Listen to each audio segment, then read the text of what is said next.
বিরোধিতা তো খুব করেন অনেকেই, চার দোকানে সমালোচনাও করেন। আমি আজকে এই দারুস সালাম থানায় বসে চ্যালেঞ্জ দিয়ে গেলাম, আমি নেতা না, আমি ঢাকা বিভাগের একজন জিম্মাদার খাদেম। আমি চ্যালেঞ্জ দিলাম গোটা পৃথিবীতে আর একজন মানুষ দেখান বর্তমান সময়ে যার আঙ্গুলের হেলা ধোলায় 10,000 মাদ্রাসা দাঁড়াইছে। প্রত্যক্ষ পরোক্ষ ভাবে পীর সাহেব চরমনায় 10,000 মাদ্রাসা পরিচালনা করেন।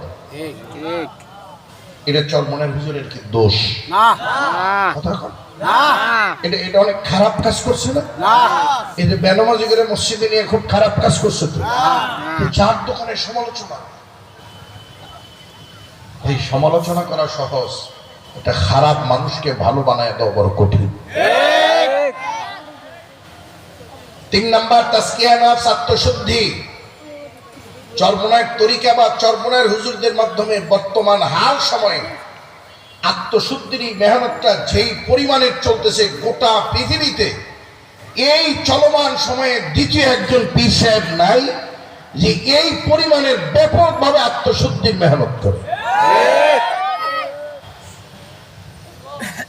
4 নাম্বার জিহাদ ফি সাবিলিল্লাহ। সে ক্ষমতাওয়ালা হোক আর ক্ষমতা ছাড়া হোক, সে রাজনৈতিক নেতা হোক, সে ভণ্ড হোক, যে যেখান থেকে আওয়াজ দেয় পীর সাহেব চরমনাই একমাত্র ব্যক্তি আগে রাস্তায় নেমে যায়। কথা রেখে না? তাহলে দাওয়াত, তালিম, তাজকিয়া, জিহাদ ফি সাবিলিল্লাহ, এই 4টা কাজ আম্বিয়া ইকরামদের কাজ।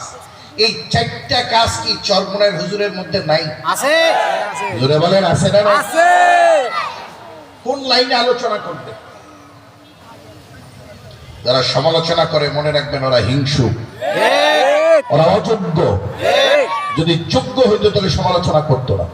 চরমনায়ের পীর সাহেবদের মুখে কারোর সমালোচনা শুনছেন? কারোর বিরুদ্ধে কোনো কথা শুনছেন? এটাই প্রমাণ করে তারা একজন এই দেশের খাঁটি নায়েবে নবী, আল্লাহর নবী। কথা রেখে না?